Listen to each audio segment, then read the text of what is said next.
வணக்கம் மக்களே. இன்றைக்கி எப்படின்னா, இந்தியாவில் வேறு எந்த மாநிலத்திலும் இல்லாத கல்வி, வேலைவாய்ப்பு, சுகாதாரம், பொது போக்குவரத்து, இப்படி எல்லா இதுலேயும் நம்பர் 1 இருக்கிற நம்ம தமிழ்நாடு. ஆனால் ஒன்றில் மட்டும் 0 லெவலில் இருக்காங்க. அது என்னென்னா, தன்னோட தலைவனை தரையில் பார்க்காம திரையில் பார்க்குற ஒரு தற்கூரி கூட்டம். அது நம்ம தமிழ்நாட்டில் இருக்கோம்.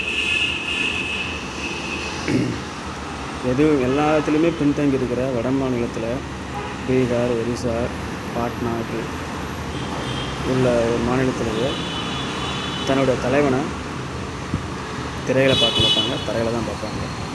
பாலிவுட்டில் சூப்பர் ஸ்டாராக இருக்க சல்மான் கான், ஷாருக் கான் அவங்களுக்கே அந்த தரைமுகம் இருக்காது, தரையில் தான் இருப்பாங்க, திரைமுகம் இருக்காது. அப்படிப்பட்ட உள்ள நம்ம நாட்டில் தன்னுடைய தலைவனை தேர்ந்தெடுக்கிற ஒரு தகுதியை திரையில் வச்சுருக்க நம்ம தற்கூரி கூட்டத்துக்கு வணக்கம். சிஎம் சொல்லியிருக்காரு, திருச்சியில் தற்கூரின்னு சொல்கிறாங்க. இந்த தற்கூரி தான் உங்களுக்கு கேள்விக்குறியாக ஆகிறது. இப்பயும் சொல்கிறோம், நீங்கள் தற்கூரி தான். சிஎம் ஆகிற தகுதி உங்களுக்கு 1% கூட இல்லாத உங்களை தேர்ந்தெடுக்கப்பட்ட அந்த மக்கள் தற்கூரி தான். தற்கூரியை தேர்ந்தெடுக்கப்பட்டதால் இன்னும் என்னென்ன நிலைமைக்கு ஆளாக போகிறாங்கன்றது பார்க்க தான் போகிறீங்க. இதனால் அரசியலை பற்றி நம்ம எதுவும் பேசாமல் தான் இருக்கோம். வேறு வழி இல்லை, இப்போ பேசி தான் ஆகணும். தமிழோட அரசியலை பேசணும். தமிழ்நாடு எப்படி இருந்தது, இப்போ எப்படி இருக்குது, எப்படி கொண்டு வர போகிறோம், எல்லாம் பொய் பித்தலாட்டத்தனமாக சொல்லி ஊடக வெளிச்சத்திலையும் இருந்து கொண்டிருக்காங்க. அவதூறுகளை பரப்பி பொய்யை சொல்லியே வந்திருக்காங்க இப்போ இருக்கிறதுக்கு. இதையெல்லாம் முறியடிக்க கண்டிப்பாக நம்ம அவதூறுகள் சொன்னாங்கன்னா உடனே நம்ம ரீப்ளை பண்ணணும். அது அவதூறு பொய்யான நியூஸை பண்ணாங்கன்னா அது பொய்ன்னு சொல்லணும். இந்த ரூட் மாஃபியான்னு ஒரு குரூப் இருக்குது.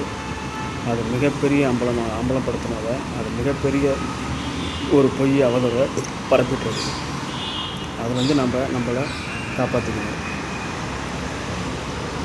நம்ம எவ்வளோ தான் தமிழ்நாட்டு கூட நம்ம எவ்வளோ தான் ஆக்கப்பூர்வமாக சிந்தனை சொன்னாலும் இங்கே இருக்கிற தற்கூரி கூட்டம் அதை நம்பாது.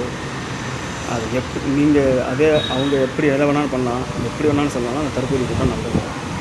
ஸோ நம்ம எல்லாத்துக்கும் தயாராக இருக்கணும்.